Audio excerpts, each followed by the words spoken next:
राधे राधे भक्तों, आज हम आपको वैशाख महात्म के 21वें अध्याय की कथा सुना रहे हैं। वैशाख महात्म प्रतिदिन नियम पूर्वक सुनना चाहिए, इससे हमारे पाप नष्ट होते हैं तथा मनवांछित फल की भी प्राप्ति होती है।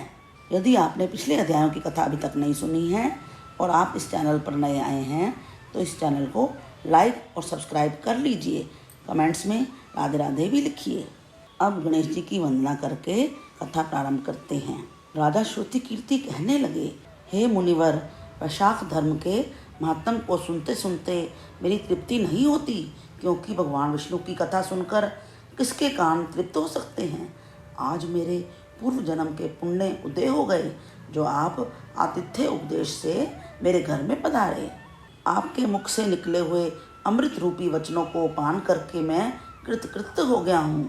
मुझे अब मोक्ष आदि की भी इच्छा नहीं रह गई। आप मुक्ति के दाता श्री विष्णु भगवान को प्रसन्न करने वाले दिव्य धर्मों का उपदेश करते जाइए। तब श्रुतिदेव बोले, हे राजन, पापों को नष्ट करने वाली मैं एक और कथा सुनाता हूँ। पंपा तीर का निवासी एक शंख नाम का ब्राह्मण था। वह सिंह के बृहस्पति में गोदावरी के किनारे पर आया और भीमरथी के पार कांटे युक्त पहाड़ी वन में गया, जहाँ ना जल था और ना ही मनुष्य। वह दोपहर के समय एक वृक्ष की छाया में बैठ गया। उसी समय दुराचारी, सबके प्राणों का घातक एक व्याध वहाँ पर आया। ब्राह्मणों के कानों में चमकते हुए सोने के कुंडल, जूते, छतरी, माला, कमंडल सब छीनकर उसे जाने की आज्ञा दी।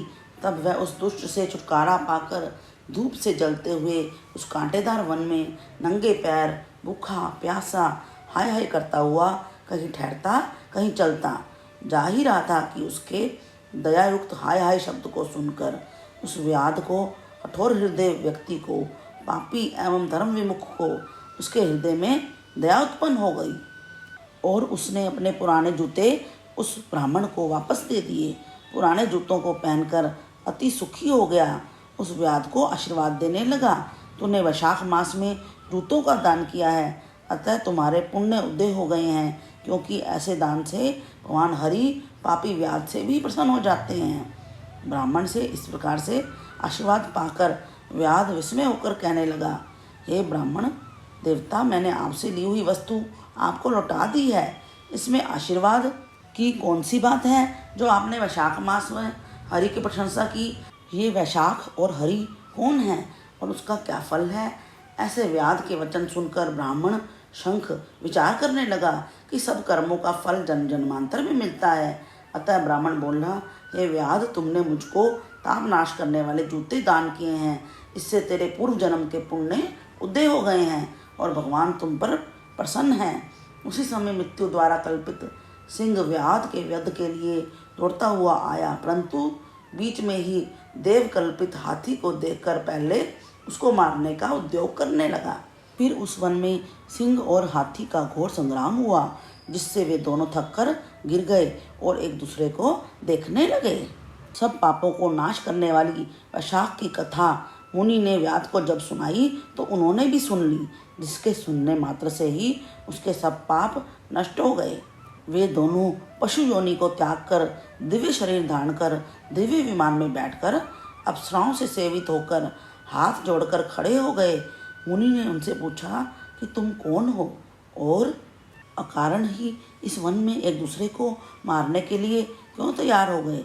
तुम्हारी मृत्यु कैसे हुई, यह सब कथा विस्तार से कहिए।